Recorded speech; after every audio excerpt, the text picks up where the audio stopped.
पहला सफ़ेद बाल। हरिशंकर परसाई। आज पहला सफ़ेद बाल दिखा। कान के पास काले बालों के बीच से झांकते इस पतले रजत तार ने सहसा मन झकझोर दिया।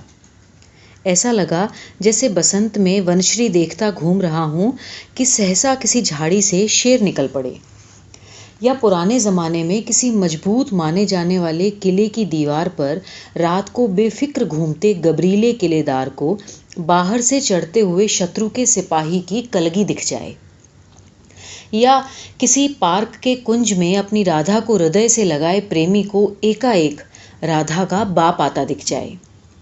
कालीन पर चलते हुए कांटा चुभने का दर्द बड़ा होता है।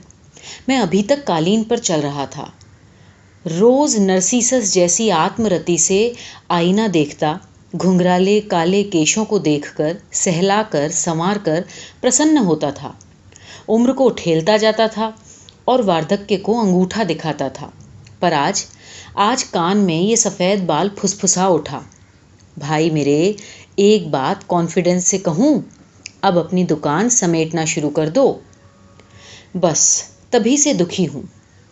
ज्ञानी समझाएंगे जो अवश्यम भावी है उसके होने का क्या दुख। जी हाँ, मौत भी तो अवश्यम भावी है, तो क्या जिंदगी भर मरघट में अपनी चिता रचते रहें? और ज्ञान से कहीं हर दुख जीता गया है?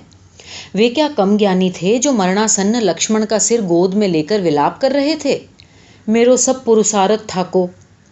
स्थित प्रज्ञ दर्शन अर्जुन को समझाने वाले की आंखें उद्धव से गोकुल की व्यथा कथा सुनकर डबडबा आई थीं। मरण को त्योहार मानने वाले ही मृत्यु से सबसे अधिक भयभीत होते हैं। वे त्योहार का हल्ला कर करके अपने हृदय के सत्य के भय को दबाते हैं। मैं वास्तव में दुखी हूँ। सिर पर सफ़ेद कफन बुना जा रहा है। आज पहला तार डाला गया है। उम्र बुनती जाएगी इसे और ये यौवन की लाश को ढक लेगा। दुख नहीं होगा मुझे। दुख उन्हें नहीं होगा जो बूढ़े ही जन्मे हैं। मुझे गुस्सा है इस आईने पर। वैसे तो ये बड़ा दयालु है। विकृति को सुधार कर चेहरा सुडौल बनाकर बताता रहा है।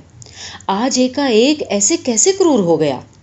क्या एक बाल को छिपा नहीं सकता था ये? इसे दिखाए बिना क्या उसकी ईमानदारी पर बड़ा कलंक लग जाता?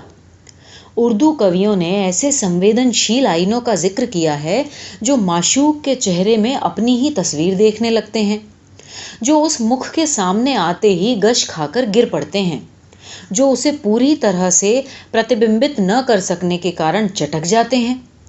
सौंदर्य का सामना करना कोई खेल है क्या? मूसा बेहोश हो गया था।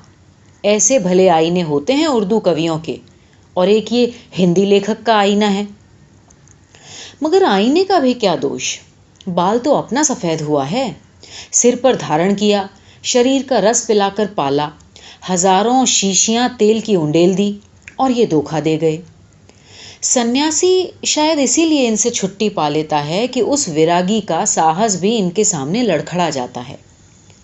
आज आत्मविश्वास उठा जाता है, साहस छूट रहा है। किले में आज पहली सुरंग लगी है। दुश्मन को आते अब क्या देर लगेगी? क्या करूं? इसे उखाड़ फेंकूं? लेकिन सुना है कि यदि एक सफ़ेद बाल को उखाड़ दो तो वहां एक गुच्छा सफ़ेद हो जाता है। रावण जैसा वरदानी होता है कमबख्त। मेरे चाचा ने एक नौकर सफ़ेद बाल उखाड़ने के लिए ही रखा था, पर थोड़े ही समय में उनके सिर पर कांस फूल उठा था। एक तेल बड़ा मनराखन हो गया था। कहते हैं उससे बाल काले हो जाते थे। मैं नाम नहीं लिखता, व्यर्थ प्रचार होगा।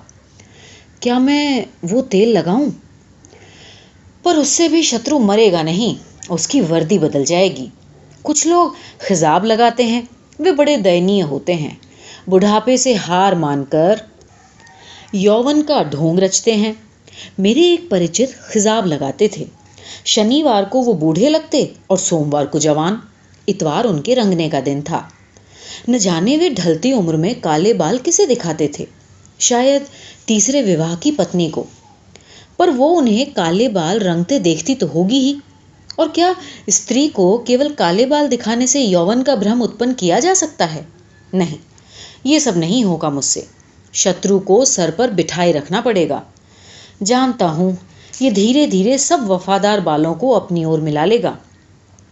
याद आती है मेरे समान धर्मा कवि केशव दास की, जिसे चंद्रवदन मृगलोचनी ने बाबा कह दिया तो वो बालों पर बरस पड़ा था। हे मेरे पूर्वज, दुखी रसिक कवि, तेरे मन की ऐंठन मैं अब बखूबी समझ सकता हूँ। मैं चला आ रहा हूँ तेरे पीछे। मुझे बाबा तो नहीं पर दादा कहने लगी है, बस थोड़ा ही फासला है। मन बहुत विचलित है। आत्मरति के अतिरेक का फल नरसीसस ने भोगा था, मुझे भी भोगना पड़ेगा। मुझे एक अन्य कारण से डर है।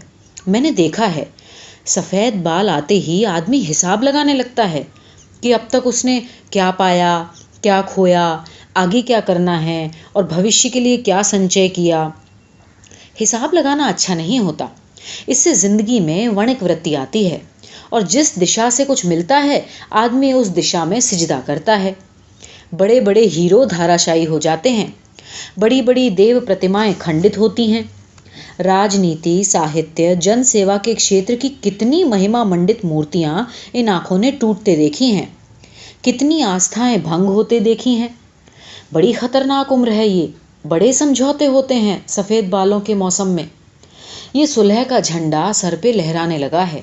ये घोषणा कर रहा है, अब तक के शत्रुओं, मैंने हथियार डाल दिए हैं, आओ संधि कर लें। तो क्या संधि होगी? उनसे जिनसे संघर्ष होता रहा। समझौता होगा उससे जिसे गलत मानता रहा।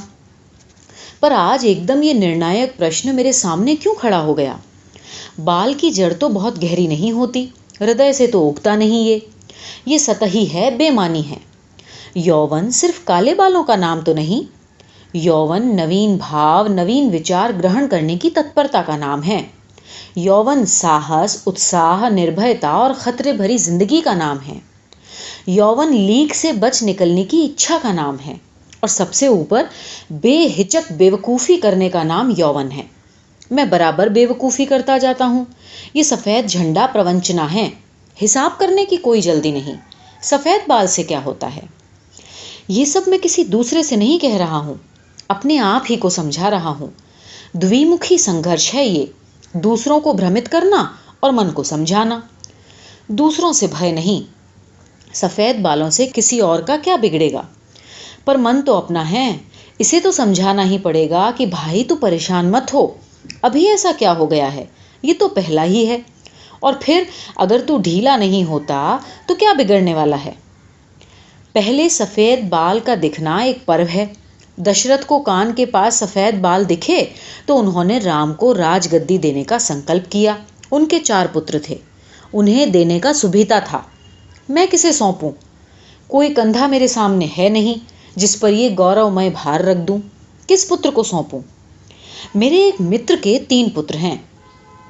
सवेरे ये मेरा दशरथ अपने कुमारों को चुल्लू चुल्लू पानी मिला दूध बांटता है। इन्हें कंधे ही नहीं हैं, भार कहाँ रखेंगे? बड़े आदमियों के 2 तरह के पुत्र होते हैं, वे जो वास्तव में हैं पर कहलाते नहीं हैं, और वे जो कहलाते तो हैं पर हैं नहीं। जो कहलाते हैं वे धन संपत्ति के मालिक बन जाते हैं, और जो वास्तव में हैं वे कहीं पंखा सींचते हैं या बर्तन मांजते हैं। होने से कहलाना ज़्यादा लाभदायक है। अपना कोई पुत्र है नहीं, होता तो मुश्किल में पड़ जाते। क्या देते? राजपाट के दिन गए, धन दौलत के दिन हैं, पर पास ऐसा कुछ है नहीं जो उठाकर दे दिया जाए। न उत्तराधिकारी है न उसका प्राप्य। ये पर्व क्या बिना दिए चला जाएगा? पर हम क्या दें? महायुद्ध की छाया में बढ़े हम लोग, हम गरीबी और अभाव में पले लोग, केवल जीजी विषा खाकर जिए हम लोग, हमारी पीढ़ी के बाल तो जन्म से ही सफ़ेद होते हैं। हमारे पास क्या है? हाँ, भविष्य है, लेकिन वो भी हमारा नहीं, आने वालों का है। तो इतना रंक नहीं हूँ, विराट भविष्य तो है। और अब उत्तराधिकारी की समस्या भी हल हो गई। पुत्र तो पीढ़ियों के होते हैं, केवल जन्मदाता किसी का पिता नहीं होता। विराट भविष्य को एक पुत्र ले भी कैसे सकता है? इससे क्या कि कौन किसका पुत्र होगा, कौन किसका पिता कहलाएगा। मेरी पीढ़ी के समस्त पुत्रों, मैं तुम्हें वो भविष्य देता हूँ। यद्यपि वो अभी मूर्त नहीं हुआ है, पर हम जुटे हैं उसे मूर्त करने में। हम नींव में धंस रहे हैं कि तुम्हारे लिए एक भव्य भविष्य रचा जा सके। वो तुम्हारे लिए एक वर्तमान बनकर ही आएगा। हमारा तो कोई वर्तमान भी नहीं है। मैं तुम्हें भविष्य देता हूँ, और इस देने का अर्थ ये है कि हम अपने आप को दे रहे हैं, क्योंकि उसके निर्माण में अपने आप को मिटा रहे हैं। लो, सफ़ेद बाल दिखने के इस पर्व पर तुम्हारा ये प्राप्य संभालो। होने दो हमारे बाल सफ़ेद। हम काम में तो लगे हैं, जानते हैं कि काम बंद करने और मरने का क्षण एक ही होता है। हमें तुमसे कुछ नहीं चाहिए। ययाति जैसे स्वार्थी हम नहीं हैं जो पुत्र की जवानी लेकर युवा हो गया था। बाल के साथ उसने मुंह भी काला कर लिया। हमें तुमसे कुछ नहीं चाहिए। हम नींव में धंस रहे हैं। लो, हम तुम्हें कलश देते हैं।